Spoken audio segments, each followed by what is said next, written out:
Blah, blah, blah. And that's how we open up episode 16 of this week's podcast, Blood, Saint, and Beers, professionals on the scene. What as up? usual. Blah, blah, blah. That's Blah, all blah, we blah. do. We just get up here and we blah, blah, blah all day Mhm. long. What's up, everybody? That's what our iTunes review says. It is, they just blah, blah, blah. It is talk. It's just yapping all day long. Mm-hmm. All that good stuff. Welcome, everyone. And to the podcast where we just talk about whatever. Movies, games, speedrunning maybe. Mm-hmm. Tech. Some hot takes going on this week. A lot of realms hot of all takes. those things. So, Mm-hmm. I think Let's start with. the hottest one that dropped this morning is Black Panther being nominated for Best Picture of the Year in the Yes, Oscars. so the Oscars got all the nominees mentioned, I guess, for all the categories. Yeah, they all and I came looked out at it today, I think. Yeah, I looked at it, and as the Oscars usually are, I don't recognize like any of the movies. But Black Panther was on there for best movie, and I was like, that's weird, because that was just a good movie. I didn't feel like it was anything crazy good. Oh, so you're a racist then? Yeah, so I'm a white nationalist. That's what's going on. I saw this. Somebody posted in my Discord earlier, but now I was looking at it on Twitter because it started trending. And the arguments are either this movie's completely overrated, which is a valid argument, but going beyond that, it's people saying they're either secretly racist or are afraid to admit it's a good movie because they're secretly racist. You're just afraid. And that's what it boils down to. It's just like you don't like this movie because you're a racist, and you don't understand why it's significant. It's a good movie, kind of like, I don't know. It's just like a pretty good Marvel movie. A lot of people, I remember when it came out, there were so many people who were like, this is the most important movie of all time. And I was like, I mean, that's an argument. I don't think so. I just thought it was a superhero movie. I don't put an emphasis on the skin color. I was like, this is a pretty good movie. Yeah. I mean, It wasn't there like is the best thing something ever. to the cultural significance of it and the importance of Yeah, it. that's but why I think I said there's an argument to it for sure. this is going way beyond the scope of just the Oscar movies and this in particular. But for anything, it should be based on the merit of what it is on its own, outside of significance. So if you're applying for a job, you should get it based on the merit of your work and experience. Yeah, that's not how I because looked at it. you fit into their cultural idea that they want you to be in, or whatever, Yeah. And while this does serve a cultural significance in terms of movies and the Marvel Cinematic Universe, I think as a movie on its own, judged by story, visuals, and everything, it's a decent movie. It's not the greatest. The CGI at the end of the movie is terrible. It was one of the only movies I can think of recently. Well, not only, but one of the biggest parts when, kind of spoilers, but I guess if you haven't seen it by now, you probably won't. When T'Challa, the main character, like dies, quote unquote, and you're like, oh no, the king is dead. It's like, okay, I'm just waiting. How long is it going to take before he comes back? Because we know he's not dead. You know he's going to come back. There's no way he's actually come dead. on, you can move the story a little further. I'm just waiting for that. I was just like, ugh. Yeah. Some of the other movies that were actually on the same list for best movie, saw Bohemian Rhapsody on here, and I haven't seen it, but I've only heard like that it was pretty mediocre. So I thought that was weird that was on there too. But I haven't seen it, so I actually can't attest to that. But I've only heard it was just kind of weird and not that great, which is unfortunate. There's a lot of hype going into it because it's on Queen and Freddie Mercury, and I actually like the actor. He did really good stuff in Mr. Robot, but I just haven't seen it. I haven't seen a lot of the movies on that list, to be fair. I want to see Vice, which I didn't know was already out. Which is the story on Dick Cheney, Christian Bale in it. Does it have a part where he shoots the guy? I'm going to assume not, but I would hope so. That story is amazing. If you get shot in the face and apologize, something's gone wrong in your life. Yeah, that's pretty good. Yeah, I'm not sure what goes into picking the movies. Like it, what were a couple big movies in 2018? There was like Infinity War was I liked Infinity War more than Black Panther. What's another big movie? I'm forgetting like one standout one.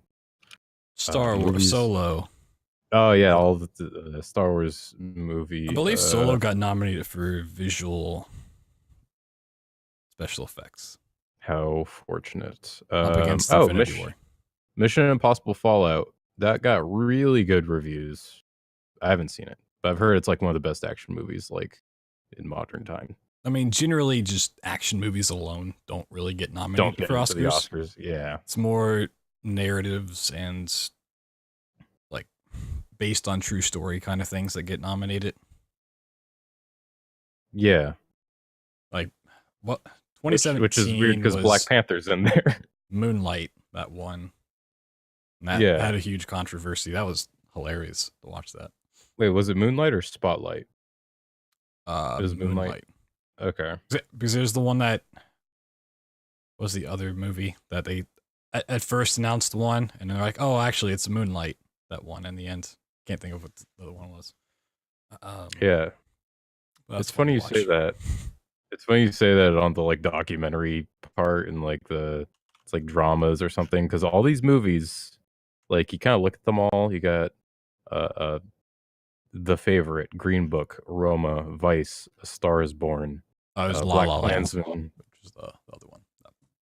Oh, okay.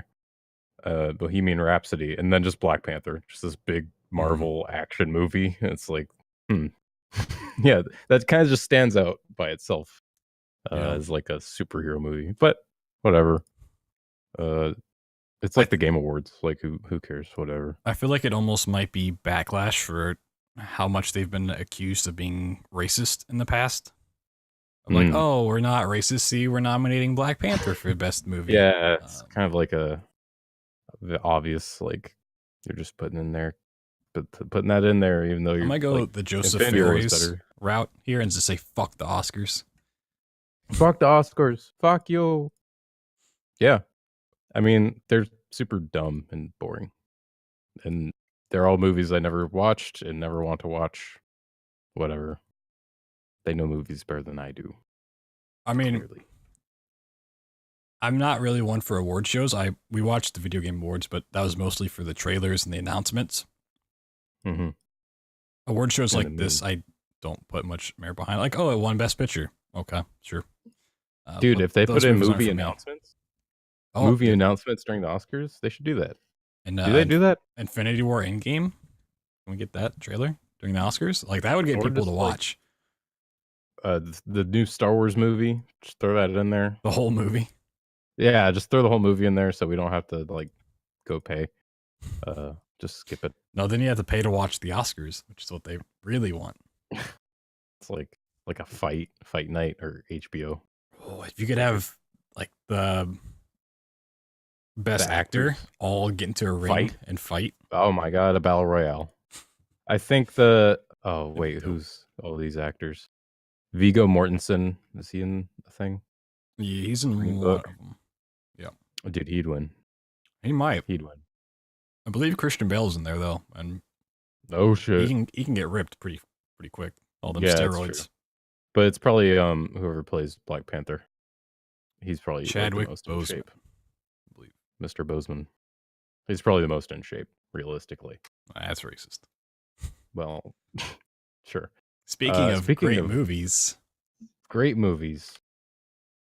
Wait, where are you going with this? I saw the Brawley movie. Oh, I was going John Wick 3 trailer, but let's talk about Brawley first.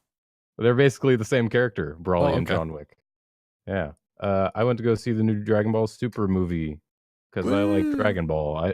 I think you don't, or you just don't care about Dragon Ball. I just never got into it. It's cool, but yeah, it's like professional wrestling except cartoon. But I've always liked it, so naturally I'm all caught up on Dragon Ball Super, and me and my buddy we went to go see the new Dragon Ball Super Brawley movie, and I knew nothing going into it, and turns out this isn't really a spoiler, but Akira Toriyama, he doesn't really like Brawley. He's the creator of Dragon Ball and Dragon Ball Z. And all the movies, which is where Brawley came from, he didn't make those or he didn't write them.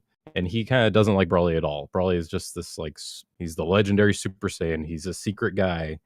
And he's just really strong. And Akira Toriyama was like, I don't really like that.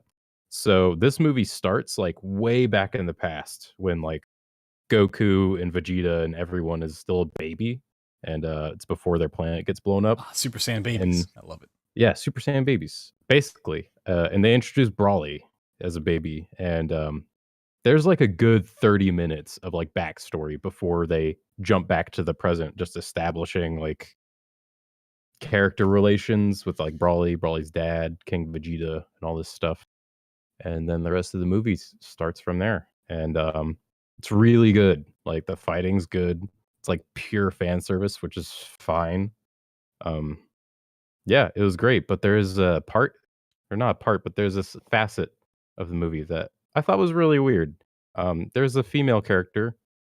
She's a green skinned alien, and she Ooh. looks like 12.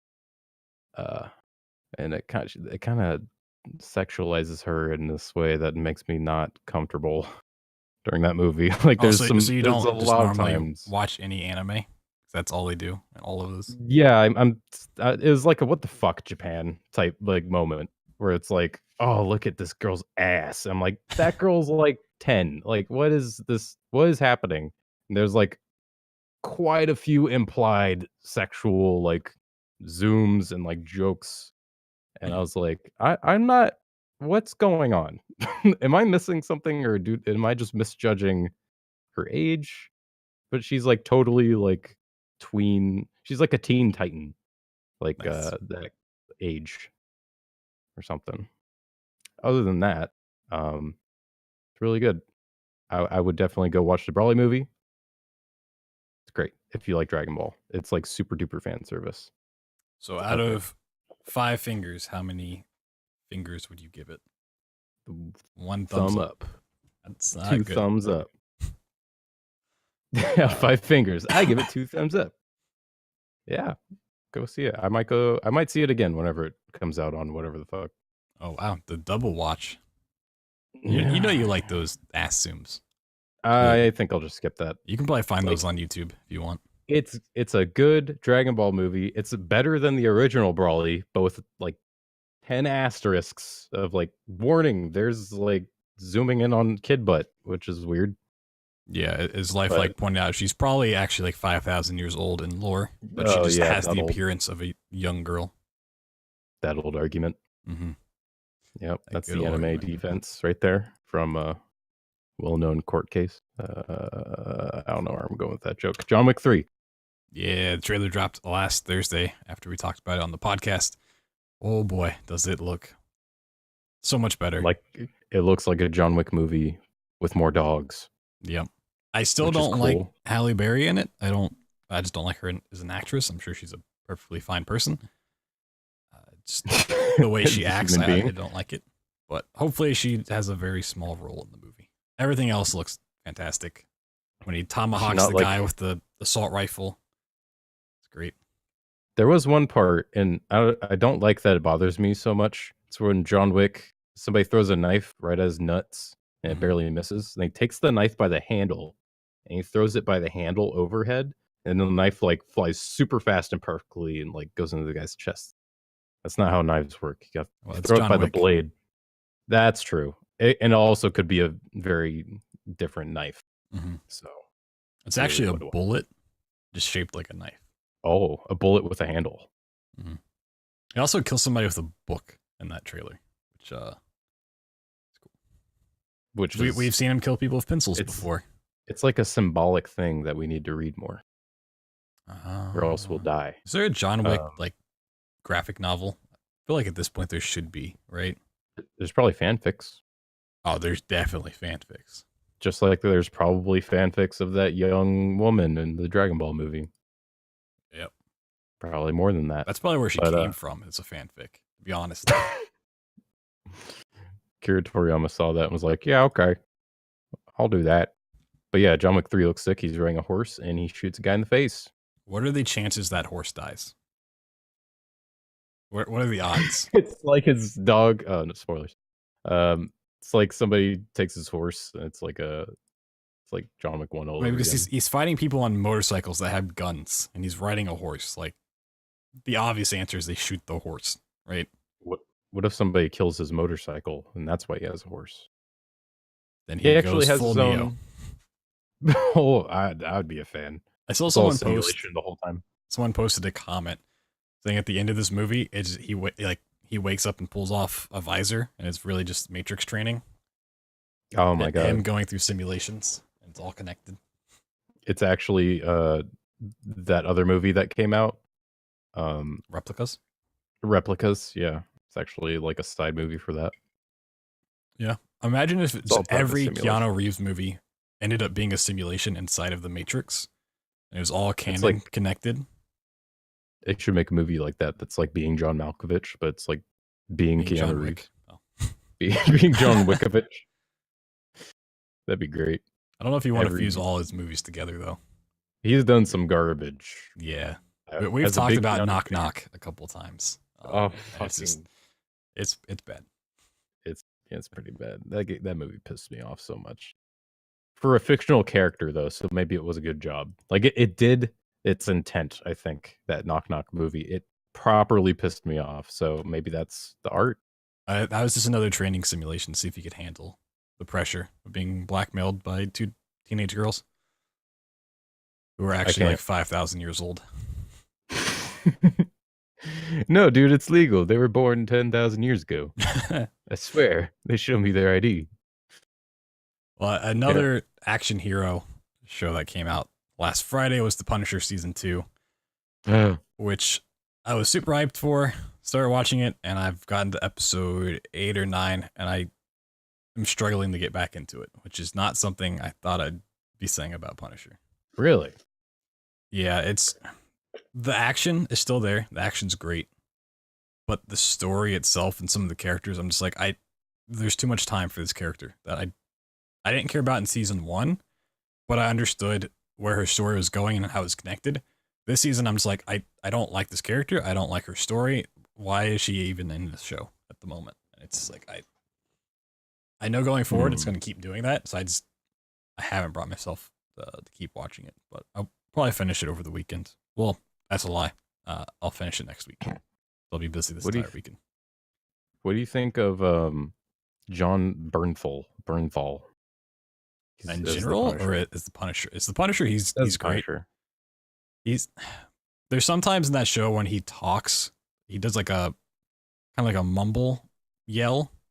I don't know how to describe it. Like it's very like Dark Knight. Like kind of like Dark Knight. But you can tell he's not being that loud, but people like really far away from him understand him perfectly. I'm just like, what? I could barely understand that. The camera's right next to him. Subtitles real quick. And there we go. But no, he's great. He looks the part. He can take a beating. Do stunts. I liked who was Thomas Jane? Is that the other actor that played the Punisher in the movies? The Dirty Laundry short. I was just looking that up. He was good. I just didn't think he was. He wasn't ripped enough. He needed way more muscle, and I didn't think he was. Yeah, Thomas Jane. I don't want to say edgy enough, but he didn't like scare me looking at him. I was like, okay, I mean, it looks like he could probably kill me, but I'm not terrified of him. Like the Punisher should be a menace. Yeah, he was just kind of like the actor they could get, and they're like, hey, we need you to be menacing and like brooding. And he's like, all right, I'll practice. Mm-hmm. It wasn't like they cast him that well. I like that movie though. The first Punisher? I like John Travolta in that movie and how he dies. It was pretty good. Yeah, that movie is not. Endings. That movie's not good. Looking at it, it's not good, but I still enjoy it. There's a lot of good scenes in that movie. Like the whole Russian fight is great. Yeah, it's like cheesy enough to where I really liked it. He wrecks his car in the first like scene of his car. Like he spends all his time building it up, souping it up, and then one fight later, it's gone. Jesus. I'm looking at it now. It had a budget of $33 million and it made $54 million. That's why they made a sequel, but nobody really remembers. I didn't know about it. That's pretty good. The villain in Warzone's actually the villain in the show. Really? Yeah. I mean, does it's the like Punisher have just villain? So I was gonna say, how many villains does the Punisher have? I mean, just him. I don't know. Jigsaw, who's the villain, is one of his bigger ones. No, they call him Jigsaw because his like Oh, face is completely fucked up and it's just like put together like puzzle pieces, put essentially. together wrong, like Yeah. square pegs and round holes, all fucked up. Which is something that bothers me in this show because I have Jigsaw and his face has like some scars on it, but I think it should have been more. Like it, he's a handsome actor, so they want to show his face and his charisma, but they need to jack up his face some more. I think just a little bit. So he has like There's a couple gotta be scars for what happened. There's got to be some market for like actors who don't look that good, but like they have good voices and good like body acting or whatever. Where's some actors? Would that be like the actor who played Smeagol? Was it Andy Serkis? He's not that bad looking though. No, Andy Serkis is pretty good looking. He Yeah, was in Black Panther. I wonder if there are any actors like that who like primarily are like monsters or CGI characters. Steve I'll look into it. He's one. That's fucked up. There's No, quite a few that's people not that aren't. CGI. That's I mean, just the way he looks. If you go back to like the 80s and 90s, there's a lot of actors that aren't like what you consider now to be handsome or gorgeous, but they got roles because of just who they are. Like, would you consider Bill Murray to be a handsome looking man? Absolutely, yeah. Okay, well there you go. I'm wrong. I'd date him. Not now. Back then, But, maybe. Not everyone had to be super ripped and roided out and on the keto diet 24/7. Born on the keto diet. Yeah, it's coming out benching 350. That'll be me soon. Do you want to talk about fitness this episode, or oh yeah, we can. Are we both ashamed? No, I'm not ashamed at all. I've gotten back into it. Oh my god! If we want to talk about your amazing picture you posted, I'll try to see if I can get it up here. Yeah, if you want, you can go ahead and do that. I can provide some backstory. Okay, I'm looking for it. It's not that interesting. Yeah, I was looking through some old pictures of myself just for fun. I was on my hard drive browsing, and I found this picture where it was me, and it's probably not 2009, so it's not really a 10-year challenge. It's probably more like 2007 or 2008. I was a senior in high school. I was in a band. I was a singer. It's a really bad band. Very terrible. My vocals were not good, but it was a really fun time. Those are some of the like most fun nights ever. Like not even just going to shows, but like band practice at all of our houses. Like we'd always alternate. Our parents would always give us rides, and we'd just be chilling. Some people would smoke weed. I never smoked weed. I just kind of chilled out. There it is, dude. There it is. Pretty good. And yeah, we were goth boys and girls. So what was the name? I was trying to read the background behind the drummer, which I assumed was the band name, but that might have just actually been like not. No, that's the name of the venue. Okay. I'm not gonna say the name. Oh, is that music still out there? Maybe, I don't know. I'm not gonna chance it. I like, don't need anybody. The detail from this picture is at the very bottom. It says 10:50 p.m. So you know they let you stay out fast. We were headlining all the time. Holy shit! Like our band sucked so bad, but we had so many like friends come to our shows that we sold the most tickets all the time. So we just always had the headlining act, and some of the bands before us were like arguably much better. But nobody watched them. I watched them because I always wanted to hang out with whoever was playing. But yeah, those were fun times. It was simpler times, hanging out in basements, jamming, watching Viva La Bam and horror movies. Those were the times, dude. 10-year challenge. And then the only picture I had to put next to that was my just GDQ picture. So I was like, hey, look at that. I'm still on stage, lol. But yeah, there you go. Those were the days, dude. So there was an article I was reading about how some researcher, forget who or what they are, like what they work on. They said the 10-year challenge may have been started because no one can really find a source to gather information for AI and like developing like age technology. Yeah, like how to process that kind of information, which is interesting. I think there are some challenges or something like that out there to gather research. Like a whole lot of the, like this post and I'll tell you where I grew up and my pet's name and all that. That was started to get password information or security question Oh, information. So like, oh, I put all this information out about myself and then people can go and reset my password. That gave all this away. damn. Yeah, I mean that's an interesting way of gathering information from the masses is starting a meme of some sort. Because nowadays And you that's just put it awesome. out there and it spreads like fire. Yeah, if you can get a meme going, that's there's also a lot of interesting research on like memes and viral stuff just for advertising, like secret memery. Like it's kind of like when Arby's started doing their savage tweets, like relatable. It's like, yeah, they were on board for that meme advertisement game. Like if you can get memes going for research, advertising, whatever, that's the way to do it. Yeah. Because no one's interested in like serious stuff, Like research. McDonald's and Szechuan sauce. Oh my god. Exactly. Exactly. Everyone was talking about that. They're viral videos, and you know what? People probably went to McDonald's more. Oh, they But definitely went to it's McDonald's more. absolutely how it works. All the They McDonald's were slammed. they freaked out at McDonald's. Where's my Szechuan sauce? Where's my Szechuan sauce? Just jumping up on top of counters and stuff. Like, oh my god. Mm-hmm. But yeah, it's the way to do it. If you guys want any information, just start a meme, post it on Twitter, and you'll be good. Speaking of memes, there's a surprise that came up in the news that I was, I guess, happy to see, conflicted emotions to see. The Soldier Boy saga continues. It's not over with Soldier Boy. He has announced a new console, and it will have Fortnite capabilities. Yep. To which Fortnite said, "No, it will not." And that's that. That's that story. They got him again. Yeah, he was on an interview. He was talking about some stupid shit, and then he was like, "Yep, my latest project is gonna have all these games from this and this, and it's gonna have Fortnite."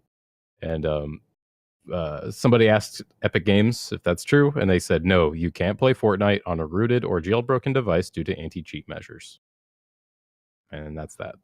Well, So he just lied. I saw some other snippets of this interview where he was talking about like legal trouble with Nintendo. And so they only closed them down because they wanted in on the action, and that his next console was going to have 800 titles on launch instead of the 500 he had before. Nintendo just wanted to get in on his genius. Trying to keep him down. That makes sense. They just don't want to see successful, black people. Yep. Nintendo is trying to keep Black Panther down. True. I mean, unbelievable. Props to Soldier Boy for keeping his name in the news because that's doing nothing but again meme advertising. Is Yep. he making new music? I don't even know. I doubt it at this point. He's too busy working on consoles, making those deals. Like, starting he's an got esports team with Ninja. I think he's got the meme part down. He should be doing the Kanye where he's like also releasing albums at the same time that like he's scheduling meetings with Trump. But I think Soldier Boy's just actually trying to make this video game thing work because he's just a dumbass. He's not actually like releasing music next to it. I don't know. Yeah. Otherwise, he'd be blowing up a lot more. Just release some trap shit. He might be honest. I don't know. Oh, well, what do I know? He might do that. But you know what? You can mute artists on Spotify now. So do you think we could get him to make an intro for the podcast? A jingle? You think we can get him on this podcast? Even though I just called him a dumbass? Yeah. If we buy a console, I think. I'll reach out. Yeah. I think if we buy a console, he'll come on. Maybe we can get him to sponsor us. Delete the VOD. I don't know if we want to sponsor. We can work something out. Soldier console sponsor. We'll get a free Soldier console and we can review it. Mm-hmm. Well, if you want to, this is a hell of a segue. If you want to deliver his latest album to yourself, you can at Georgia Mason University, where they have delivery robots going into service. What? For their students and faculty. Basically, it's like Uber Eats or Postmates, but they're delivery robots. And you can order food from, it was like a pizza place, Starbucks, Dunkin' Donuts, and like one other thing on campus. And then you pinpoint where you want to drop it on the map. The robot will go there, and then you use the app to open it and take the food out. So You know what? That's awesome because it opens up a subculture, I think, of pirate drones, which I like pirate already ship wanted drones, to happen. like on Yes. water. That'd be awesome. No, just like drones, but with like a little pirate flag, and they're out to like go get the food on the other drone. And it's like drone wars. Well, I apparently these already have like hoped. 9 cameras and thermal sensors and everything, so they can be monitored. It has a Well, two-way they can't defend microphone. themselves, can they? Well, they might What have use? they might have a gun installed or a Oh taser. my god! Could you imagine like drone delivery things have to have a gun because they get commandeered by a pirate drone? Well, I think they would just explode at that point. Like it Well, the literally pirate just drones becomes a has to bomb. have it has like it's holding it like. So here's what an optimal defensive drone would have in my mind is you have to have the food go into the drone, right? Is encapsulated in it. Or otherwise, if it's hanging on like a string, pirate drone just snipes it and swoops in and catches it. Yeah. So it has to be like in it. And then if it's tampered with too much, like by too much force, more than a bird, then it self-destructs. And whoever ordered it gets their money back. I think what the pirate drone does is it basically just goes over top of the delivery drone and makes like a giant blast shield. So it just comes out and like traps the drone inside of it. Oh, just like traps and transports it. To So nobody can get in to get the delivery drone until they just give up and let you have whatever's inside. Or the pirate drone has an EMP grenade and it like shoots it out and like just disables the drone. Well, I felt when did that disable itself at that point? Basically going into battle bots. It'll be far enough. It'll be far enough away, I think. I don't know. We'll see. I think if I was an engineer, I would definitely look into the piracy part of things. Yeah. I mean, apparently this has been around for a while. This is like the first big market in the US. Amazon's been trying to get it going. It's been doing this. So hopefully we see this spread to more because it would be amazing. A delivery cost, it said flat fee of just $2 on top of whatever you order, which is pretty decent. And it can hold 20 pounds of stuff. As a grocery store is the other thing that you could order from. So you can order 20 pounds of stuff. That makes the 20 pounds make more sense. And it can deliver in snow and rain. And it looks pretty cool. I want to see how it works out in practice.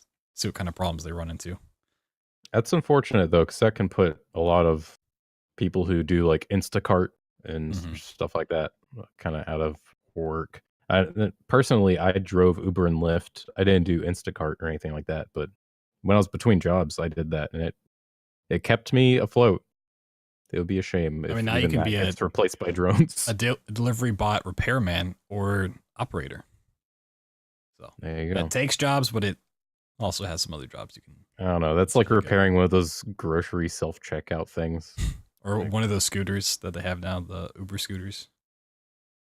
Uber scooters? Yeah, they're like scooters that you can rent and you just drop them off wherever the fuck and they come and get them. Oh, yeah. Like the bikes in some cities. Yeah. Stuff like that. I actually saw some of those scooters last week. It was like on the corner of my street. I was like, oh, that's weird. And then just kept walking. Crazy. Yeah. They're motorized, right? The drones or the scooters? The scooters. Or are they like Razor scooters? I don't know. I would imagine not Razor scooters because then you could just take them for free and move around. I was gonna say that seems silly. I believe they're motorized. They have a motor. Okay. Interesting.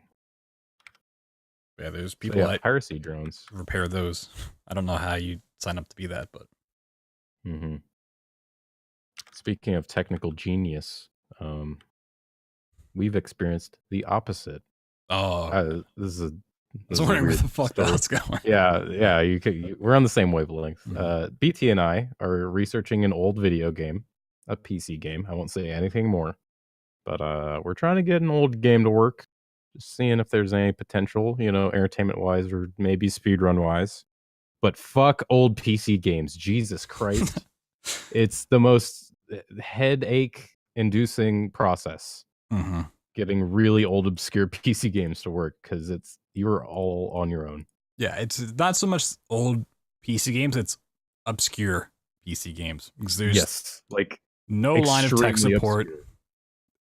We found a Discord that has like, I don't know, 3 active users, and by active I mean they post like once a week, and it asked for help, and they essentially linked us back to something we had already found that didn't explain our issue. Play a game. It is very annoying. We went through the trouble of downloading Hamachi to see if that would work for multiplayer kind of stuff. Hamachi, dude. It keeps popping up whenever I boot my computer. I'm like, God damn it! I forgot I have this now. Yeah, I never thought I'd be back Discord to installing Hamachi. Luckily, I mean that didn't even work, so I've already uninstalled it. If we need to install it, I'll do it again. But I think I have a potential fix, but we'll get into it after the live show. Because the main issue, to kind of sum it up without giving too much away, is there's not really any disc copies. There's no way to download the game from a certain site. Like Steam doesn't have it. Rayman Gaming or Good Old Gaming doesn't have it. Amazon doesn't have it. Disc copies are like $80 because it's obscure as fuck on eBay. Additionally, on the CDs, there is the rare actual CD of the game. There are 2 types of demo CDs. One is US, one is like Europe or something, and they're completely different. All 3 are rare, apparently. Yeah, and we have found a copy of the game that works, but it's version 1.0, and for the multiplayer aspect of it to work, you need 1.2, but the 1.2 installation patch won't recognize the copy of the game that we have, and we've tried different copies, and it's just like, nope, you don't have matching files, so we are not going to install the 1.2 patch, and that's kind of where we've been sitting for at least a week. Yeah, and I'm in the Discord. I'm in the Discord still, and they try to be helpful. They're not really. So I sent a message, and maybe like 4 days later, some guy responds with something not helpful. So gonna keep active on that front because I think somebody knows something. Yeah, and there is a speedrun out there that has co-op in it. That person does not have any form of contact. They don't have any social media. Last resort, we could post a YouTube comment and hope they read it, which is probably not likely. Hamachi is a kind of way to force a LAN connection. Yeah. Like peer-to-peer server kind of stuff. It's used back in the day a lot for like Minecraft if you wanted to run servers before that kind of blew up. Terraria had it kind of before Steam updated. It's like NetPlay for some emulators, essentially, but a lot. It was like back for like 8 years ago. Like if you want to play Mario Party online, you'd kind of run that through emulators and stuff. Yeah, pre-NetPlay times, essentially. It's pretty bad, and you shouldn't use it in the year 2019. But yeah, there's no reason unless you're in some very specific situation with a terrible old PC game. Luckily, we don't have to go into the whole realm of virtual machines and like DOS boxes and all that. Yeah, true. That's a whole nother nightmare that I've had to go down, and I don't like to. It is an absolute pain. But yeah, technical difficulties of old games is always fun. It's kind of why console games are nice when you go that old school. It's just like, I'll put in the disc, and it works. True. I just ordered okay. This is a broken case I got on eBay, but it had the disc in it. I got Star Wars Demolition just to play it on PS1. It's like an old vehicle arena Star Wars game. It's real shit. Now this is pod racing.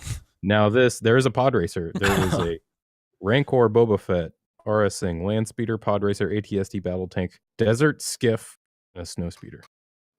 Game sucks real bad, but I wanted to have it. As a note, I just ordered it and I played it. About our technical difficulties, once again, is we did have a 1.2 version EXE, and if you try to run that, it will just crash the game on launch. Which is just nothing works. So we're trying to go through the official patch, which, like we said, didn't have that, but more to come. I think I have something. I'll let you know later. Okay, yeah, we'll figure it out. But new games are also always coming out that don't have those issues.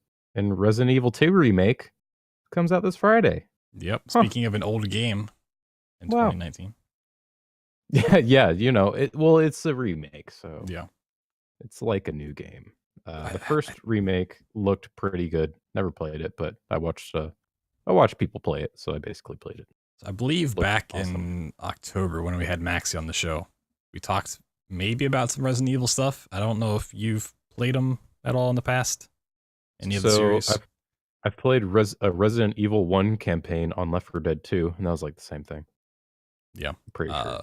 Well, I've played Resident Evil 7. This is apparently the same engine, same sort of style of, not really style of gameplay because it's third person instead of first, but like the inventory looks very similar.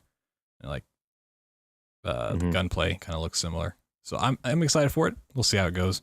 I'm sure it's going to be absolutely massive on Twitch when it comes out and for a long time. Yes, a lot of people have been waiting for this. Not just that, is I've been slowly noticing, because it's taken me a long time. I always wondered why Resident Evil 7 blew up as much as it did, but the Resident Evil community is just fucking massive. It is staggering to me. You never think about it, but people goddamn love Resident Evil. Like if you're a Resident Evil streamer or speedrunner, you rake in quite the viewership. Just for the community is very strong. It's like one of the craziest communities that just loves seeing other people play it. It's one that's like never brought up. It's like, oh, you have Mario and Zelda and Metroid. Like, well, Resident Evil's not quite that big, but it's like right up there with that. It's like the biggest quiet majority fan base I've ever seen, which is pretty cool. Super awesome. I did watch a Resident Evil 1 remake playthrough all the way through, and look, the person playing it, they were also playing through the main game or the old game too, as they were playing through the remake.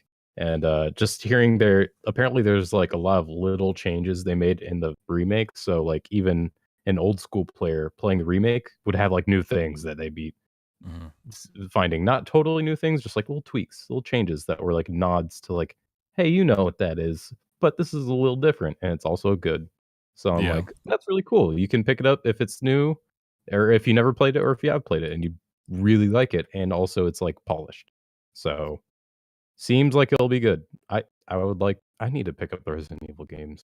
I feel like I'm missing out. It's like a hole in my gaming history. Yeah, I really want to play through a lot of the older Resident Evils because they just seem kind of like my type of game, but they also have tank controls, which I'm not a fan of in the slightest. So that's really been putting me off. I'm hoping they continue to make these remakes that they're making of the Resident Evil series, because that would definitely I think a lot of people want 3 as well. I've heard that's like, those are the 3 main like PlayStation 1 games. I'm probably wrong on that because I think 4 is when it went to like GameCube and PS2, something like that.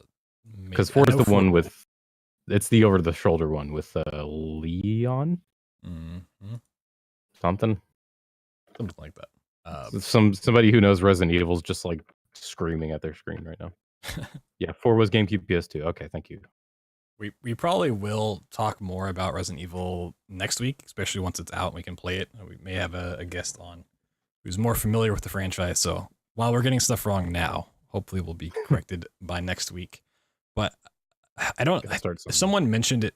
Resident Evil community might be doing this with 2 coming out, but at least the Kingdom Hearts speedrun scene is going to be placing a hold on their leaderboards for the first 2 weeks of release, I believe it is. So that means you like can't submit anything. 1 week, or maybe it's 2 weeks. It's 1 or 2 weeks. Where they're saying we're gonna have a leaderboard, but you can't like submit runs to it for 2 weeks or 1 week, whatever it may be. Which is kind of an interesting way to approach that, because I don't think it really solves the issue. Yeah. I replied to a tweet that's in some part of that tweet thread, but my kind of response was, hey, it kind of doesn't matter if you put a hold on it. Number one, because if somebody wants to upload their world record like day 1, they're going to put it on YouTube with their thumbnail and it's going to get views no matter what you want, no matter what you think. People don't find speedruns initially on speedrun.com. They go to YouTube. So they'll still be there. Yep. Number two, I'm also not a fan of just blocking world record submissions because even from day one, I'm interested in that progression where it's like, okay, day one's like 9 hours or something really stupid, even though it Yeah. was just some guy putting his first like playthrough, like let's play. That is a recorded legit run if you approve it. So that is the time on day one, and here's the time on day two, and then it like you can kind of see the kind of slope from there. So I'm not a fan. It's kind of like when Smash Ultimate came out, the Smash Reddit mods decided to block all Ultimate threads for the first few days or something like that, and people were super pissed. And it's like, yeah, people want to post like things from the thing that you're excited about. So Yeah. it's like, yeah, just let people. If people prefer to play a game as a speedrun day one, they don't care about the story. Why are you judging that they shouldn't just like try to put something on the leaderboard? It doesn't make any sense. I think it comes out of a place of fear, especially for people who kind of stream those games, whether it's speedrunning. Well, I'm assuming it's going to be speedrunners, but like people who want to eventually speedrun the game, but they want to take their time playing through casually and just experience the story, which is fair enough if they want to do it that way. Yeah, And they fair. feel like if people are starting to speedrun the game and post records and stuff, that they're missing out and that people but that's not your problem. Right. That's but that's kind of how I view this because someone posted and Looney posted about Prey 2017 when it came out. That run got its record that it still holds today a week after release. Like it went from being out to being about an hour and a half to being about 15 minutes in 2 days. And then from there, it went down to 6:58, and that's never changed to this day. So within a week, the route was already pretty much set in stone and optimized.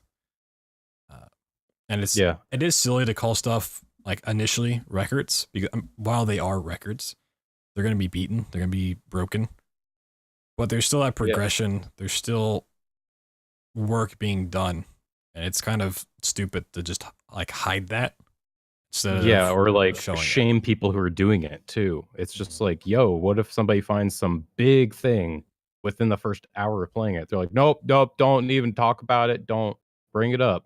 It's like, just let the speedrun community be the speedrun community. If you're at a point where you want to play through it casually, you think it should be enjoyed, just go ahead and do that. No one's stopping you. But a speedrun leaderboard, in my mind, is a bunch of records, not just world records. Like in the literal term, they are records of what has happened. It's like, let people kind of post what they're finding. There's like, don't prevent that or don't shame it. It's silly. It's like silly, but I get why people feel the way they do because they don't want people like some. I think what they're thinking is like some big YouTuber who's just a jack off. He's gonna be like, "Oh, I got the world record," blah blah blah, and he gets all this like attention, and they're afraid of that. When it's like that's gonna happen on YouTube anyways. So why are you halting speedrun research on, your private Discord or speedrun.com where the masses don't even look? I'll be honest. I played through a game casually first. I always like to play through and experience it. I don't take my time and read every note. I don't search every corner because that's just not my play style. I don't like doing those things in most games. But like right after I'm done playing, if I feel like I want to run the game, I will immediately go into trying to route the game, try to break the game. And I'll do that for however long I see fit. And I'm like, all right, well, this is what I've come up with. Let's see what a run would look like. And usually that's day 1, day 2. And while they are, like I said, again, records, if those are the fastest times out there, I usually I don't gloat that. I'm like, oh, hey guys, I just got world record. I'm just like, this is the record now, but it doesn't mean anything. Some people do though, and they don't like that. Yeah, I understand that because it is silly. I can understand that point. To gloat it, but at the same time, I'm just like, as someone who has put in that work, like on that day 1 to break the game and find tricks, to people instantly coming around and saying, well, this run doesn't mean anything ultimately because it was day 1. It's like, well, I still put in the work to find whatever tricks I did. Like Doom had 2 big breaks, like initially, like right after launch. It's like I found those and did a run. It's like it may be a day one run, but there's still tricks that I found and worked on optimizing in this. So it's like that's still a part of the speedrun that should be recognized and not just like, it's day one, who cares? On top of that, even worse, like worst case scenario, maybe there's one or a group of people who are putting in that day one, day two, day three work, and they find some significant stuff that is really like really cool or very fast, very optimal and consistent. And a community says, we're not going to let you upload your times to like the main leaderboard. We're going to wait a week. And then like a week or two later, everyone else looks at what you guys are doing and they're like, okay, we're going to start using all this now. Now it's legit. It's like, what? Like, we've been doing this like straight up 2 weeks, but you're just like all of a sudden turning on your speedrun switch and then I don't know. It's not even about having records at that point. It's just like, well, what is the point? Like, who are we really like, benefiting here? Who gets the credit for that kind of stuff? Yeah. Like, it's who gets the credit and who's it benefiting at all? Like, that's what you gotta ask yourself. What good is it? You're not judging how somebody's gonna play the game if they are just gonna speedrun the game right off the bat. You're not changing their mind if that's the way they like to play the games. Yeah, I mean, there are people who legitimately go into it trying to break the game. They don't necessarily care too much to play through it like casually, whatever you want to call that. Kingdom Hearts story sucks, so it makes sense. Yeah, but I'm just like thinking of Resident Evil. There's a lot of runners who will spend a ton of time in that game, as they did RE7 and every other Resident Evil. And some of those will take their time and play through it casually and spend a long time going through it. There's others that I'm sure will immediately try to break it. It's like RE7 had a pretty cool out of bounds within like the first day, which is wasn't part of the run for a long time. I believe it now is. They finally found a use for it. It's like if you'd cover that stuff up, like nobody would have known about it. It's just kind of it's an interesting idea. I just don't think in practice it really changes anything, and it seems like it's coming out of a place of fear from people who want to eventually do speedruns, but want to take their time to play through it, and they feel like they're missing out if they... I feel like you're missing out on some like world record clout, which is just like a speedrun leaderboard issue. It's not like a speedrun issue. Yeah. But to summarize my thoughts on it, I guess to kind of close this off, I understand the frustrations of a new game coming out in a series that you love, and you want to play it, and you don't want some buffoon to just be like, I got the world record. Like, I understand that. That's just dumb. But like, who cares? Who cares, really? Just enjoy the game. And then when you're ready to speedrun it, just beat their time if you want to speedrun it. So, I don't think it warrants this like leaderboard garbage. Leaderboards are just weird. That something that always amazes me is people are so focused in the now and the present. Like, in a year from now, will it really matter that there's a hold for a week on the first runs? Or like, will it have been a benefit or a good decision a year from now? Like, people are so caught up in like, oh, we need to make sure this happens in the run, or I'm the first one to get sub 120. Like, it's a cool achievement, but in like a year from now, is it really gonna change much? Like, oh, your time's a 118 instead of a 121. Living Looney Bin brought up an interesting point that I didn't consider. The moderators might want to take their time to beat it and don't want spoilers, and they would have to verify it, that's a valid point, and I didn't even consider that. That is a point, but you can set up your leaderboards to not need verification. You can do that for a week. You can do that for a week. I wouldn't even. And after the week, turn on verification. Some guy recently, he went through the Hitman Blood Money ILs in all the categories, and he just submitted 1 second runs because at some point they put it on no verification. Well, like, those are easy to take out. Like, you can go back after. If a time seems sketchy, once you've turned verification back on, just like delete it. Like, most of those times are not going to be good play it anyway, by ear, so essentially. No one cares. Like, play it by ear and then just delete them as people are like, hey, this is cheating. Yeah. Or this is just porn, by the way. That stuff's very easy to find out pretty quickly. But the leaderboards for Resident Evil games, at least, are a fucking nightmare to navigate, regardless of what happens. I don't know about Wait, Kingdom which Hearts leaderboards? or Resident Evil games. Oh yeah, They are yeah, they're pretty a bad. nightmare. There's a category for every console, for every character, for every And difficulty, every knife only. now there's going to be the remake category. Yep. That it's going to double all those categories. Holy shit. There's also a lot That's of pretty like mods on speedrun games that may not have the game or are going to play it for a long time. Like Cuphead had a mod who didn't own the game for like a month and was asking people to buy it for him. So it's like, if you sign up to be a mod, you should be ready for that responsibility.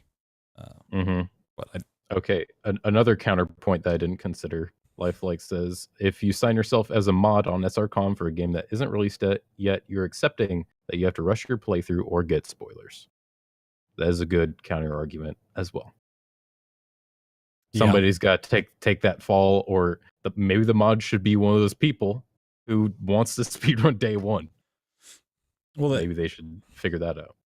Yeah, I mean, I keep going back to just Resident Evil 2, but I feel we're also mainly talking about Kingdom Hearts here. Like Resident Evil 2, or it's a just any new remake game. So the story is pretty much going to be the same, from what I'm guessing. The spoilers you should already know, if you're that involved with it, because you've played Resident Evil 2 before, or know the story. Yeah, I guess for like Kingdom Hearts, you want it. You could also take just any new game, like some indie game that comes out. I'll just pick a random one, like The Messenger. Like, where does that start? Like that community just like starts. Like people would just start posting times, and no one really cares about spoilers at that point. Because they're like, oh, it's implied you already kind of ran the game. So by that facet, there's this like buffer of time. Like you play through the story, and then you start speedrunning. Yeah. But with like a new game like Messenger, you just start off at that point like everyone starts speedrunning. Like that story part is implied already. So the Kingdom Hearts community, I guess, is taking this story part and incorporating it into the whole speedrun progression like thing. It's like, no, that's separate. Just fuck off with the story. You do that on your own time. This is speedrun time. Yeah. I guess that's my thoughts. If that made any sense, it made sense in my brain. No. Keep speedrunning to speedrunning, I guess, is the crux of my thoughts. It's definitely different setting up a leaderboard for a game that like doesn't already have one after you've played it and started speedrunning it and all that stuff, as opposed to a new game coming out in the series. So like Transference is a game that it came out back in September, and I played it like a month ago and did runs. Realized there's no leaderboard, so I set one up, and it's like, that was I'm the mod on it. There's no spoilers because I already played through the game. If Transference 2 comes out, it's like, well, I'm going to probably make my mod of that before it comes out. But if I don't play through it and I've started like verifying runs, I have to take that risk of there being spoilers. Yeah. But I think as time goes on, and I've been speedrunning for a while, I used to want to be top of leaderboards because I think that's cool. I used to want to be the Bashi, correct? But I think over the years I've kind of adopted Dr. T Chops' perspective on this to the point where I think leaderboards just ruin everything, which is like a perspective to have. I think it's good to have that information listed out, but I think the emphasis, I think people on emphasis on world records and leaderboards is pretty bad. It gets stupid.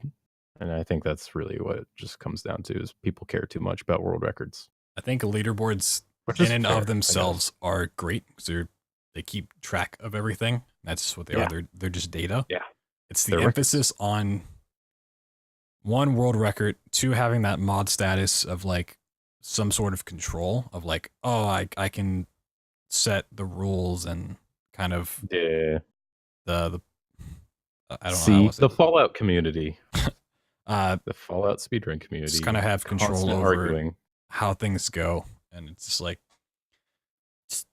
it should be open to discussion at all times. And I don't know. I think world record definitely does take priority for a lot of people. Like, oh, I want world record, or this world record matters. Oh, yeah. And that's you want to see the fastest run generally. I mean, yeah. But you also want to know what's going on and how it works.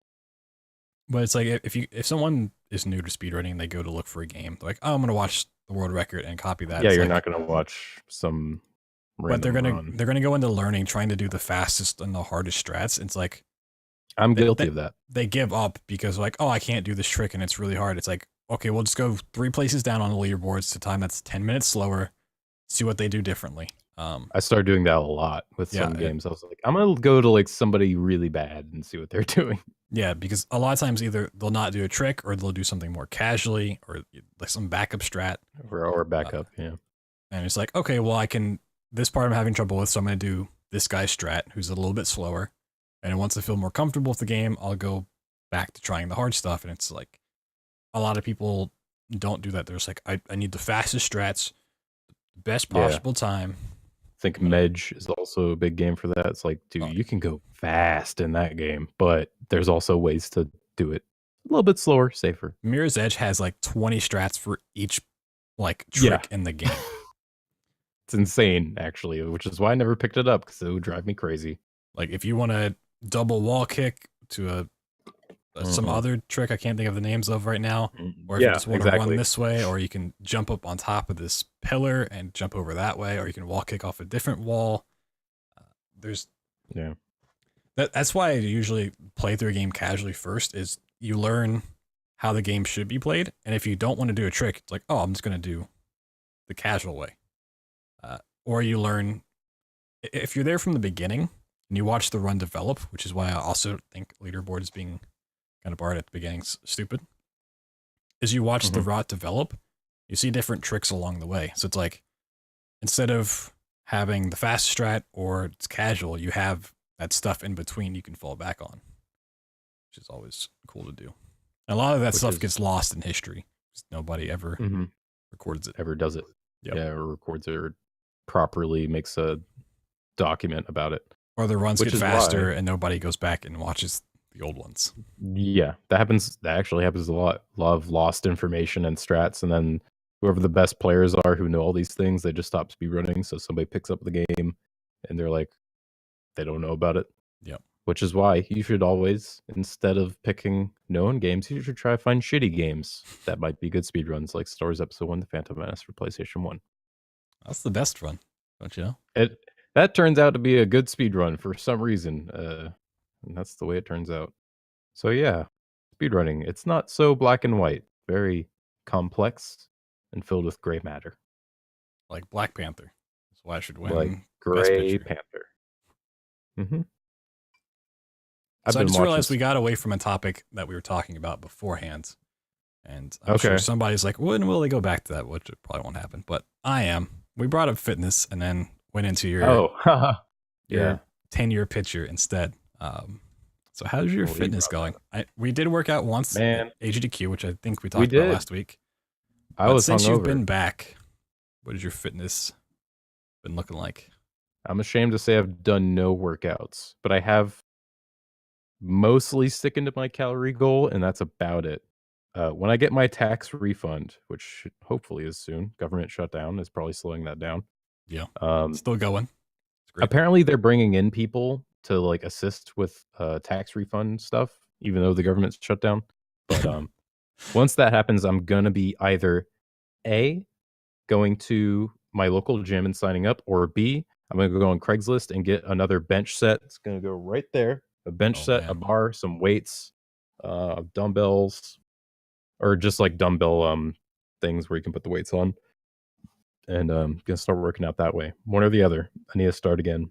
I haven't even been jogging, but I have started taking cold showers in the morning. Okay, so what's the significance of a cold shower? So it could all just be like, yeah, let me explain what I've read on the internet, which is all true. So first thing that happens when you take a cold shower is you get in, you can start like lukewarm shower and then turn it cold, or just straight up take cold showers. I just straight up take cold showers now. And first thing that happens, your body is like, oh shit, this is a cold shower. And you start taking huge breaths, which gets your kind of circulatory system going and your blood's flowing. You get really warm. You're really alert. It's like better than coffee, honestly. Like I have noticed that. I have noticed that I am like ready to like do shit like all day. I'm like, yo, Yeah, I'll just go ahead and do this. Like I just have a little extra pep in my step. Uh, then there's like other like shit that I'm like, yeah, that could be science. Like brown fat gets activated more in your body, which is like increases your metabolism or something. I've never Helps heard of burn brown fat calories. before, so that's Yeah, look it up. It's a thing. I will. According to the internet. But that happens. Some other stuff. It helps your immune system for some reason. I feel less cold in general. Like I go outside. It was like 22 degrees in the morning yesterday here, and I just went outside. I was like, this is fine. Like I feel fine. I was in like a light jacket. I was like, I'm not really that affected. Where normally I would wake up, take a hot shower, go outside, and I'm like, fuck cold. That doesn't really happen. There's probably some other shit that happens, but yeah, like athletes take ice baths Yeah. for shit. So yeah, there's benefits to it. And apparently, hot showers are not that beneficial. Really, they're only beneficial for relaxation. Well, that's why I take It showers. gives you, yeah, it To gives you relax. like dry skin and Oh yeah, strip. Oh yeah, another definitely benefit. dry skin. Yeah, cold water, it helps you retain more of the like oil in your skin and hair, so you don't get like dry skin, and it makes your pores kind of close up, so you don't got like all those oils going away. I want all that out of me. It's Yeah. weight I need to get rid of. What? I love my oil. No, I'm a But, fan of like extremely hot showers, and at like the very end, I won't go cold, but I'll go like sort of cold, like like regular body temperature. So yeah. coming down from the heat, it's like it feels sort of cold, but without actually being cold. Just to Yeah, kind of finish it off. before I usually just, like, washed my hair with lukewarm water, and then I'd do a like a hot shower for a while.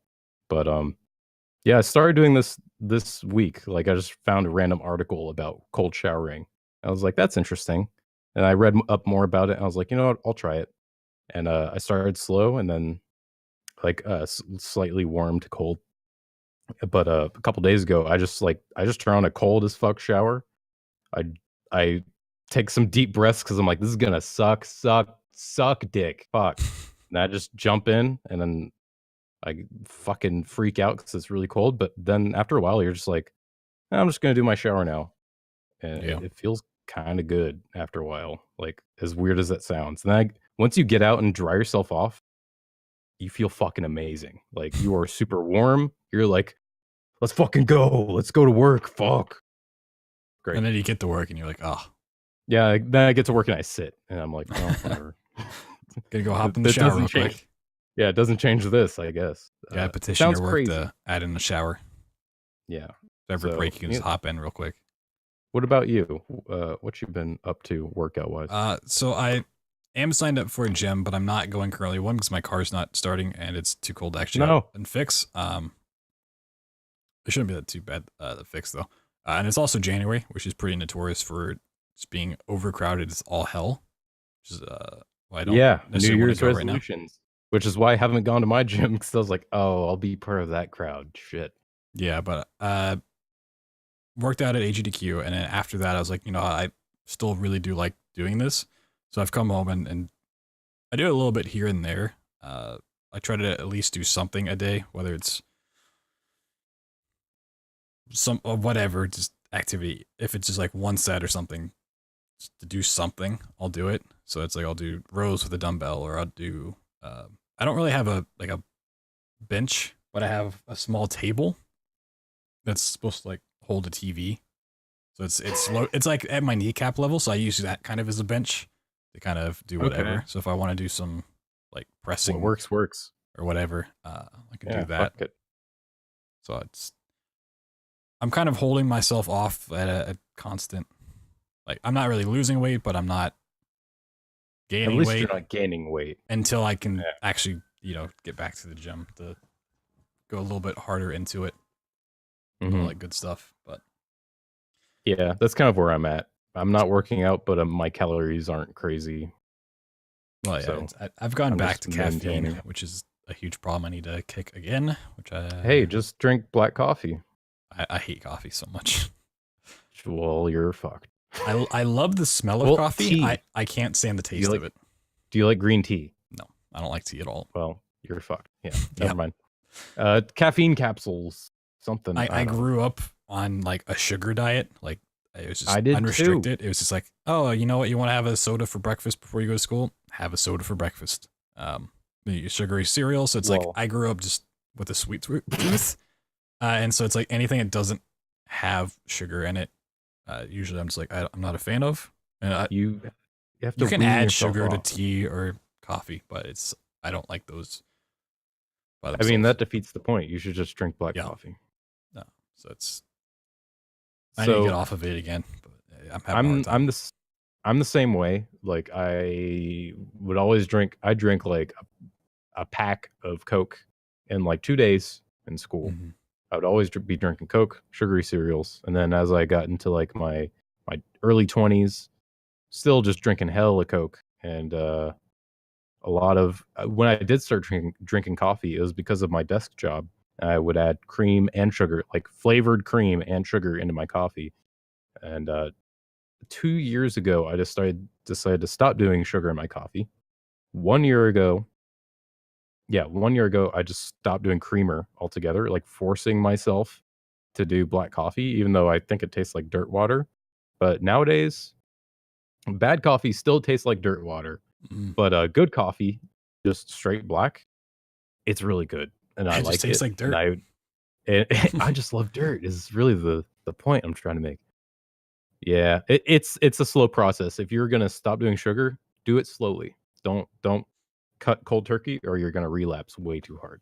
Well, it's a gradual process. I did cold turkey. I believe we talked about this on the podcast. I went to like straight to water. It was like right when we started, and I was on that for like 2 months, and then it's like I went out to eat with family, and I had a Coke then, and it was like I was like, oh, I missed this so much. So good. Yeah, I was like that's syrup. I got a Coke from Zaxby's just now, so I'm fucking up. And the diet soda is being talked about in chat. It's for me, it's that aftertaste, like that chemically aspartame. Yeah, it's that aftertaste. The aspartame aftertaste for anything diet, anything band. Diet or like sugar free. It's just that aftertaste. I can't get past it. I hate aspartame. I can't stand Diet Coke. And it's also I know a lot of people not that good for you love at all. it. Like I do like Coke. It fucks up with your body. Like Coke Zero, I think is pretty okay, but still, I'd rather just not have any Coke. The only reason I ever drink soda is for like, I got this Coke from Zaxby's because I was gonna mix it with my whiskey. That's the only reason I ever drink Coke is for like drinks. Mixed drinks. That reminds me of a story from GDQ. Okay. So it was Saturday night, and like you had left, and like everyone had kind of left.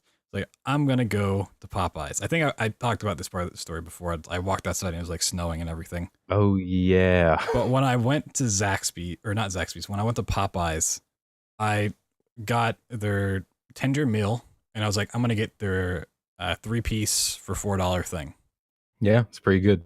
But she rang it up as a combo instead of the just 3-piece for $4 meal. So it was like the $10 one that came with another drink inside. I didn't realize until it was in the box and already done. I was like, oh shit, well I paid for all of this. So I got 2 drinks. So I'm gonna get lemonade because I love lemonade, but I also have a thing of bourbon I need to finish off in the room. So I got a thing of Coke and just like packed it in there. Holy shit. I'm like, I'm just gonna take this back and this is gonna be my mixer for the rest of the GDQ. So it worked out. Keep it in the fridge. Yeah. So I put like no ice in it, so I could get more Coke in there. Yep.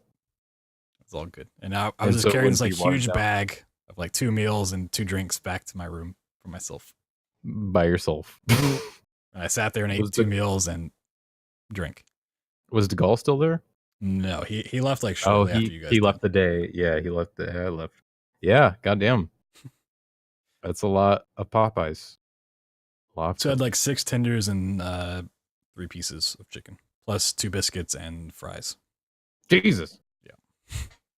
That reminds me of, I mean, just like off story, like random thing. When we were going up to your room to hang out because everyone in my room wanted to sleep. Oh, yeah. And DeGaulle was in your room. We were like, oh, let's just go up to your room and chill for a bit and then I'll go to bed. And we just got up there, and DeGaulle was asleep, and he had just like a box and a bag of like Popeyes, and he was just passed out like on his bed. He just looked at like he was in the throes of heaven. Yeah. Yeah, that was like the funniest thing. I should have taken a picture. It looked amazing.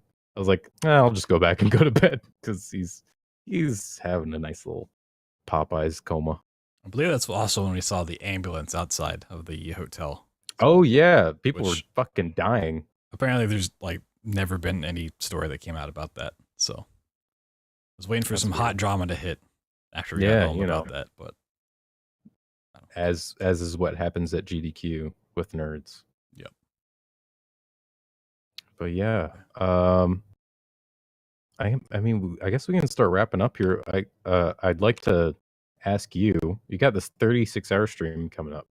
What's that all Yep. about? So back before HGDQ, back in December, like January for me is a pretty tight month in terms of budget. Like that's a lot of bills hit, like big bills. So I've been saving up, and it's just like I needed a little bit more financial help to get to GDQ to kind of get by, without having to like resort to whatever. Titty streaming. Yeah, essentially that going on Chatterbait. Mm-hmm. So Live Jasmine. So I did a 24-hour stream where I just said I'm not one to really ask for money. I don't ever feel comfortable doing that straight up because it's just not who I am. So it's like if you guys give me money, I'll do whatever is a goal. First one was a 24-hour stream after that, and then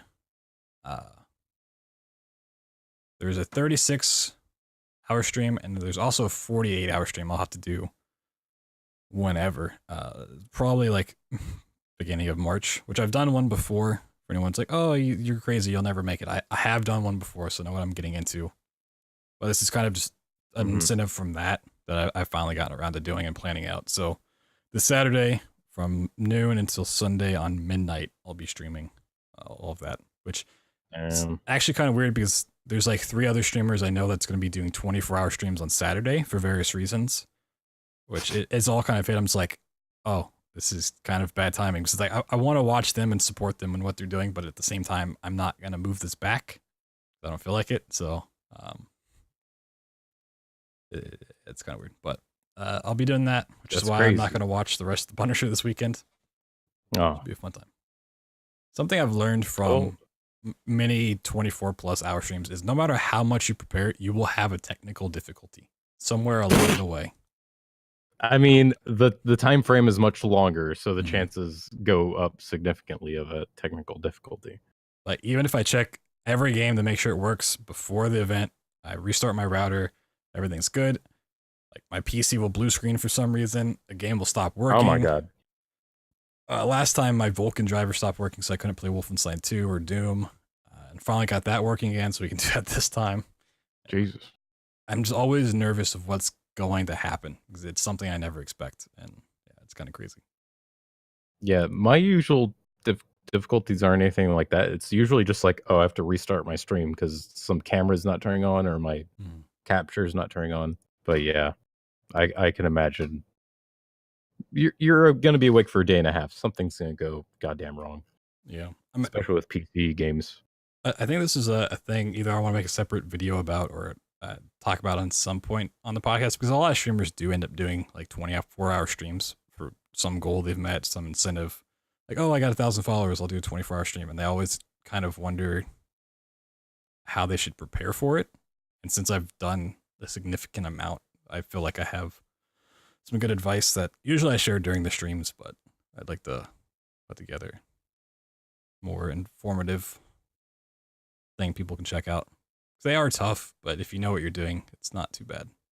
Yeah. Although some people just have trouble staying awake. So yeah. That's my main problem. That seems hard. Yeah. Well, good luck to you on that. That's gonna be pretty hype. So everyone tune in. You said Sunday? Saturday noon to Sunday midnight. So pretty much all day Sunday I'll be streaming, and then Saturday.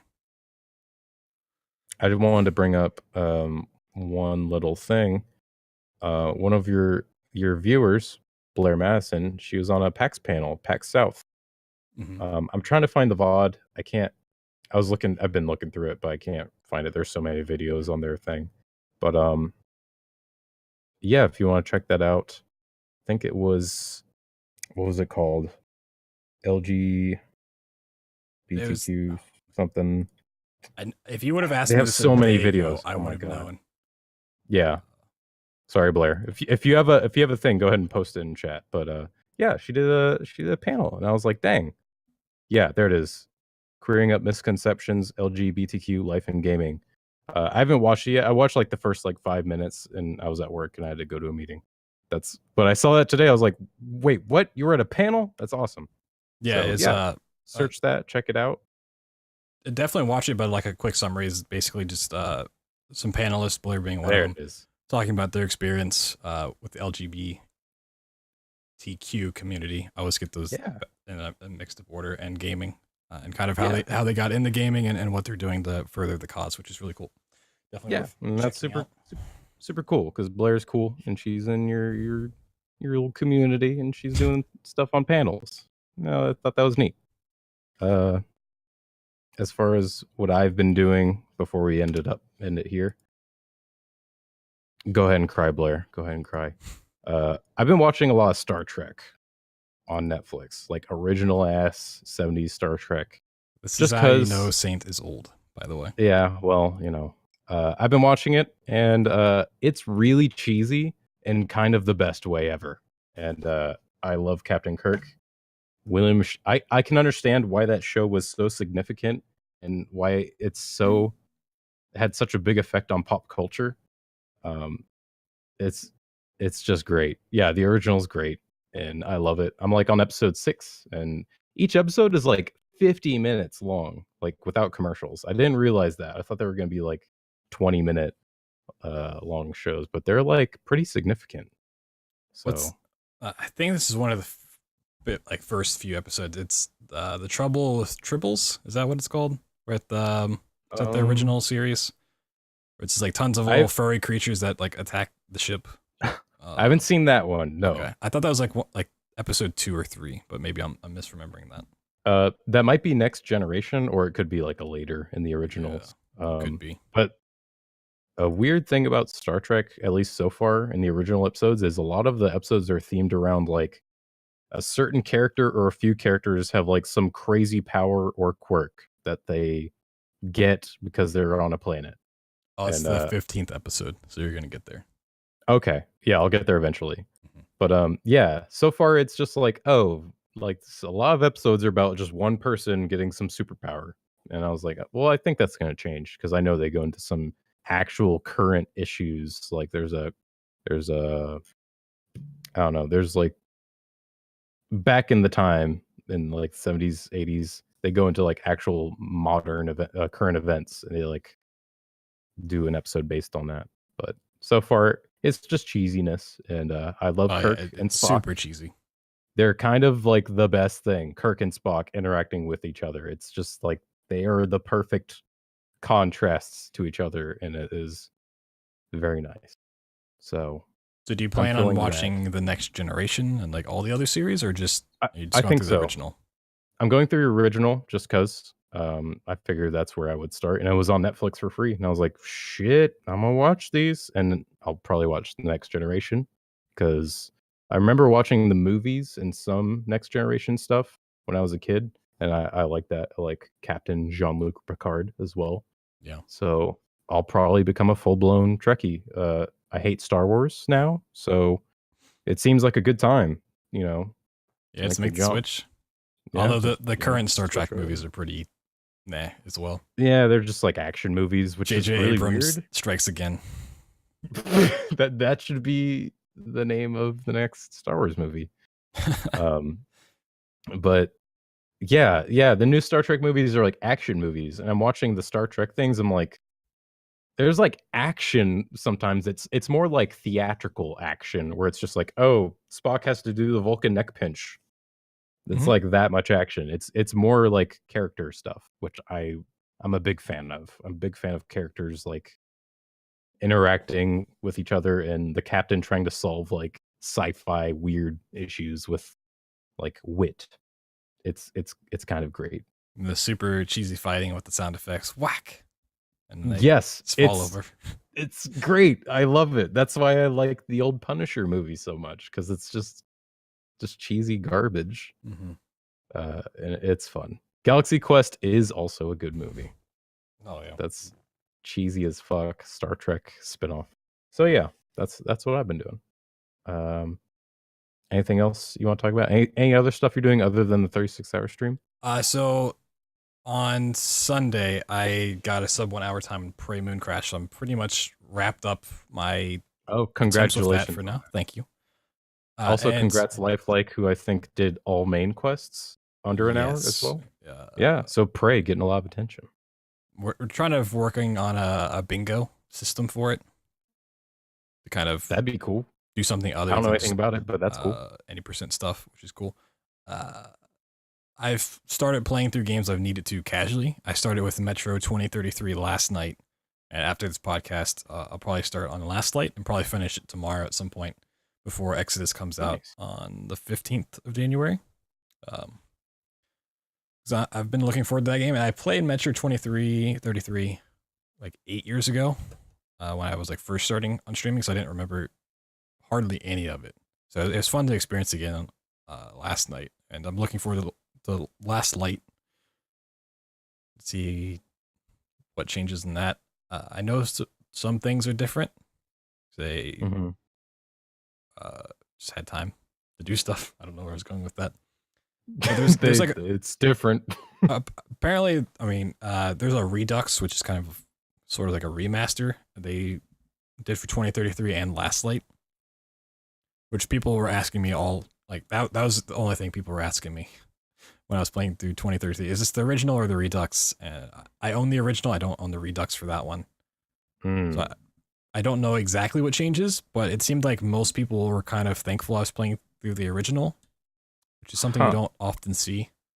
I do own the Redux for Last Light, so I'm going to try that. I own the original as well, but through Discord. I wonder what it is. So I wonder what they could have changed that was less favorable. They kind of streamlined some things. Some rooms are like, so there's not really any big puzzles in the game, but there's one room where you have to kind of like press buttons and they kind of tell you what you have to do more, because it's not very obvious. You have to hold down a button instead of pressing it.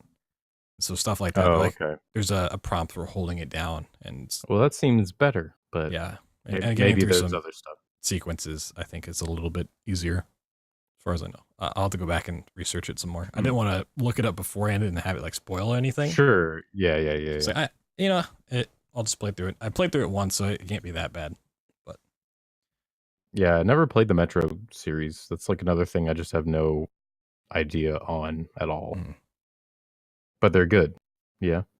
2033, I think, has some issues in it. Things aren't always balanced. Like the stealth is not very punishing. Like it's very hard to kill someone through stealth.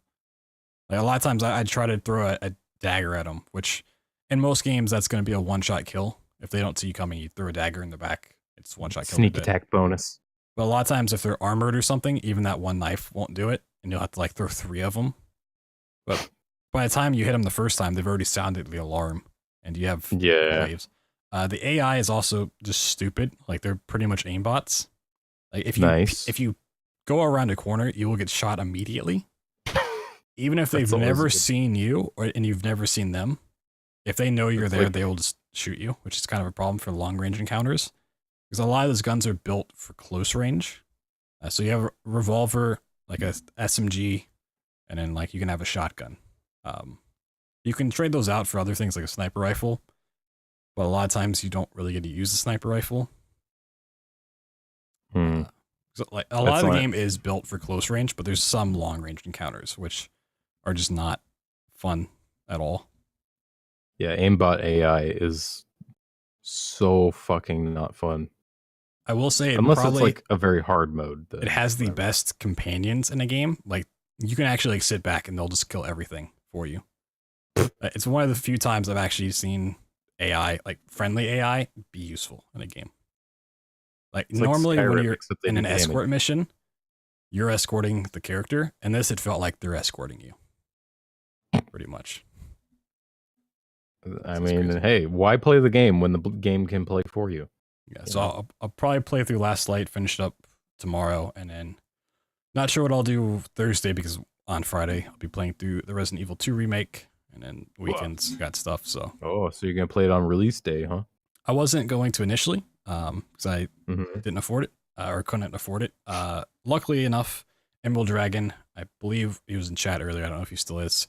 Was kind enough to reach out and send me a gift copy of it. So thanks to him, we'll be playing it on release. Oh, that's nice. I can get that day one record now, you know. Good on you. Hopefully they don't put a hold on the leaderboards. Oh, I'm going to make my own leaderboards. I'm going to make my own website with blackjack and hookers. Yep. I'm going to host forget the whole thing. On the podcast website. That's where I'm going to make the leaderboards. You guys want to see day one, Resident Evil 2 leaderboards for every new game. It's going to be my times. No one else can submit. That's it. What? Yep. What about me? Sorry. Nope. What? I quit. We have to do co-op. This is bullshit. We have to get the game working that we want to work on. I only care about the BSB leaderboards. God damn it. It's the most legit leaderboards of all time. Mm-hmm. Yeah, it's, let us know how Last Light is. Yeah. Next episode. Hopefully it's good. And I'm hoping it makes me even more hyped for Exodus because that game looks really cool. And like I said, I did have some issues with 2033, but I'm hoping those kind of get fixed in this because I don't want those issues to persist through Exodus. Hopefully. I don't think they would with this much of a time gap between development and everything. We'll see. We'll see. Yeah, you should have done RE2 for your 36-hour stream. You can beat it and then route it. The 36-hour challenge. I made my schedule for the 36-hour stream before I was given the gift copy, and I don't feel like taking things out because it's going back to tips. That makes sense. For long streams is having it planned out like down to the minute is usually way better. For something like a casual playthrough, it's like, well, I don't know how long this will take me exactly. And that can leave you with a lot of gaps and like, oh, well, I don't know what to do or what I want to work on now. It's usually those are the moments where you start thinking, well, I should just go to bed. If you have like, oh, I'm going to do this game and then right after that, we're going to transition into this game. Like you just keep yourself preoccupied and keep going. So I try to stay away from casual playthroughs and long stuff, unless I just want to do a bunch of speedruns of RE2, which yeah, just replace all these games with just RE2 attempts. Yeah. I do like how you have it basically like a BT only marathon. Yeah. Eventually I want to get it to the point where I have enough for like, because a lot of times I do these longer streams, but it's the same series I do over and over again. So like you'll see a lot of BioShock pop up, Dishonored, Wolfenstein. I want to be able to basically have a brand new slate I can have, which would double the amount of games I have essentially. Hey, I'll teach you some Star Wars speedruns. Yeah, that's like down the line. That's my ultimate goal. I would love to have a week, Star Wars speedruns, a week worth of catalog of games I could do. I want to do a whole week of streaming on my own, but just potentially have that as a thing, you know? Yeah, do like 4-hour naps and then continue the week-long marathon. Pretty much. Every 30 minutes, take a little nap. Take a cold shower. I'll be good. Every setup block is just a short nap and then a cold shower. I'll eat in the shower and we'll be all good. Shower beer. Yeah. Well, I think that's gonna wrap it up for episode 16. Yep. Is that 16? Right? Of Blood, Saint, and Beers podcast. Thank you everyone for chilling in the chat and for listening. If you're listening afterwards, you can always catch us on, I was about to say Netflix for whatever reason. It's a Spotify podcast, iTunes, and any podcast app RSS feeder you may use. You can probably just find us by searching Blood, Saint, and Beers. We're also on YouTube on BloodThunder's channel now. Yeah, this will probably be the first one that goes up, but I'll be slowly transitioning all the other videos over to the channel as well. So if you're looking on YouTube, go to my own personal channel and you'll find them there. Absolutely. It'll be good. So thank you, everyone, and we will see you next week. See Bye. you later, y'all.